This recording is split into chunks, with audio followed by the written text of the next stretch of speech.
کھانے کے دوران گفتگو منع ہے. کھانے کے درمیان گفتگو کا کیا حکم ہے؟ ابو حذیفہ نواب شاہ سے.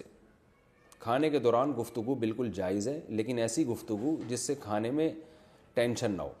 آپ نے کوئی پیچیدہ مسائل لے کے بیٹھ گئے، گھریلو جھگڑے وراثت کے مسائل لے کے بیٹھ گئے کھانے کے دوران، تو پھر کھانے میں دل نہیں لگتا، آدمی کا کھوپڑی ادھر کو جاتی ہے، اس سے بدہضمی ہوتی ہے، اللہ کی نعمت کی ناقدری ہوتی ہے. کھانا اللہ کی بہت بڑی نعمت ہے. تو اس لیے کھانے کے دوران بالکل خاموش رہنا یہ بھی غلط طریقہ ہے. باتیں ایسی پیچیدہ مسائل کی لے کے بیٹھ جانا یہ بھی غلط ہے. ہلکی پھلکی باتیں جو گپ شپ والی، اور بھائی کیا حال ہے، کیسے پکے کوفتے، کیسے لگ رہے ہیں، تھوڑا نمک تیز ہو گیا، چلو آئندہ کم کر دیں گے، اور سناؤ کیا ہو رہا ہے. تو یہ ہلکی پھلکی گپ شپ والی باتیں کر سکتے ہیں، بلکہ کرنی چاہیے. بالوں میں اچھا کہہ رہے ہیں کہ ڈرامے میں نکاح حقیقت میں ہو جاتا ہے. ڈرامے میں لڑکا لڑکی کا نکاح ہوتا ہے، اس کا کیا حکم ہے؟ حافظ زبیر امریکہ سے.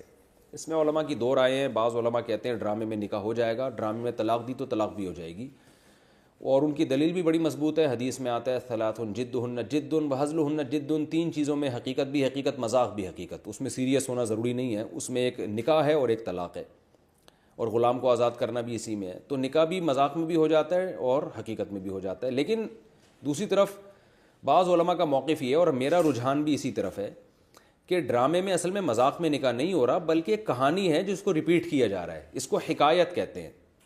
تو حکایتاً اگر کوئی نکاح کر رہا ہے، یعنی کسی کو نقل کر رہا ہے نکاح کو، یا طلاق دے رہا ہے، تو وہ نہیں ہوتی. جیسے ہم کوئی کہانی پڑھ رہے ہوں، اب کتاب میرے سامنے رکھی ہے، میں کہانی پڑھ کے سنا رہا ہوں، اور اس کہانی میں زید کا میں ملفوظ پڑھ کے سناؤں کہ زید یہ کہہ رہا ہے کہ میں نے اپنی بیوی کو طلاق دی طلاق دی طلاق دی. تو میں اب لفظ تو میرا یہ ہے کہ میں نے اپنی بیوی کو طلاق دی، مگر وہ میں نہیں دے رہا، میں تو اس کے قول کو نقل کر رہا ہوں. یعنی وہ زید کا جو قول ہے اس کو میں نقل کر رہا ہوں. تو جو ڈرامہ بھی اصل میں کریکٹر ہوتا ہے، اس کے پیچھے کہانی ہوتی ہے، اسکرپٹ ہوتی ہے. تو ڈرامے والے اس کو کتاب کو پڑھ کے نہیں سنا رہے، ایکٹنگ کر کے سنا رہے ہیں اس اسکرپٹ کو، اس پوری کہانی کو.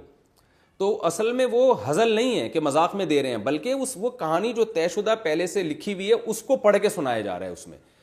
تو اس لیے ہماری رائے اس میں ابھی تک جو رجحان ہے وہ یہی ہے کہ اس سے نہ نکاح ہوگا نہ طلاق ہوگی. لیکن نکاح اور طلاق کا معاملہ ہے بڑا حساس، تو اس لیے اس میں ڈرامے والوں کو چاہیے کہ مذاق میں نکاح نہ کریں، یعنی حکایتاً بھی نہ کریں، کیونکہ بہت سے علماء اس کے قائل ہیں کہ طلاق ہو جائے گی بہرحال. تو طلاق اور نکاح ایسا مسئلہ نہیں ہے جس میں آپ اختلاف کی بھینٹ چڑھا دیں. اس کو احتیاط کے پہلو کو اختیار کرنا چاہیے. ڈرامے میں نہ طلاق دی جائے اور نہ نکاح کرایا جائے. ہاں کچھ تدبیریں ایسی ہیں جس سے ڈرامہ بھی رہے گا، وہ علماء سے پوچھی جا سکتی ہیں. اگر کوئی ڈرامہ، وہ تو ڈرامے بنانا جائز نہیں ہے، لیکن اگر کوئی بنا ہی رہا ہے تو نکاح اور طلاق سے بچنے کے لیے علماء سے رابطہ کیا جا سکتا ہے. کوئی ایسا بے غبار طریقہ ہو کہ ڈرامہ بھی ہو جائے اور نکاح بھی نہ ہو. اس کے کچھ تدبیریں ہوتی ہیں، کچھ ورڈنگ تھوڑی سی ایسی چینج علماء کر کے دے دیں گے جس سے وہ نہ نکاح ہوگا، بالاتفاق نہ تو نکاح ہوگا اور نہ ڈیورس ہوگی، طلاق ہوگی. تو ایسے طریقے ہوتے ہیں. لیکن یہ کہ ہے بہرحال یہ اختلافی مسئلہ.